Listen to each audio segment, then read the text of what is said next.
এইটো অতি দুৰ্ভাগ্যজনক যে এজন সাংসদ আৰু মুছলিম সমাজত বৰ্তমান সময়ত নাৰীক অপমান কৰা কিছুমান ব্যৱস্থা দেখি আছো। তালিবানী ব্যৱস্থা আফগানিস্তানত এইবিলাক দেখিছিলোঁ।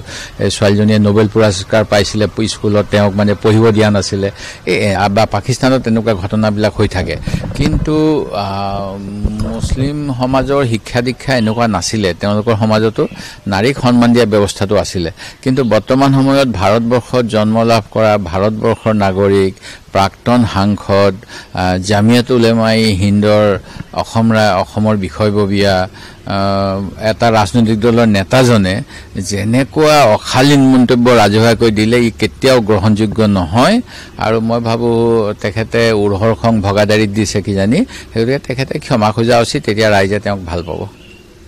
এইটো অতি দুৰ্ভাগ্যজনক যে এজন সাংসদ আৰু মুছলিম সমাজত বৰ্তমান সময়ত নাৰীক অপমান কৰা কিছুমান ব্যৱস্থা দেখি আছো। তালিবানী ব্যৱস্থা আফগানিস্তানত এইবিলাক দেখিছিলোঁ। ছোৱালীজনীয়ে নোবেল পুৰস্কাৰ পাইছিলে, স্কুলত তেওঁক মানে পঢ়িব দিয়া নাছিলে, বা পাকিস্তানত তেনেকুৱা ঘটনাবিলাক হৈ থাকে।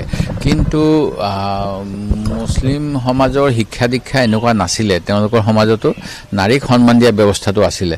কিন্তু বৰ্তমান সময়ত ভাৰতবৰ্ষত জন্ম লাভ কৰা ভাৰতবৰ্ষৰ নাগৰিক, প্ৰাক্তন সাংসদ, জামিয়াত উলেমাই হিন্দৰ অসমৰ বিষয়ববীয়া এটা ৰাজনৈতিক দলৰ নেতাজনে যেনেকুৱা অশালীন মন্তব্য ৰাজহুৱাকৈ দিলে ই কেতিয়াও গ্ৰহণযোগ্য নহয়। আৰু মই ভাবোঁ তেখেতে উৰ্হৰ খং ভগাদাৰীত দিছে কিজানি, সেইটোকে তেখেতে ক্ষমা খোজা উচিত, তেতিয়া ৰাইজে তেওঁক ভাল পাব।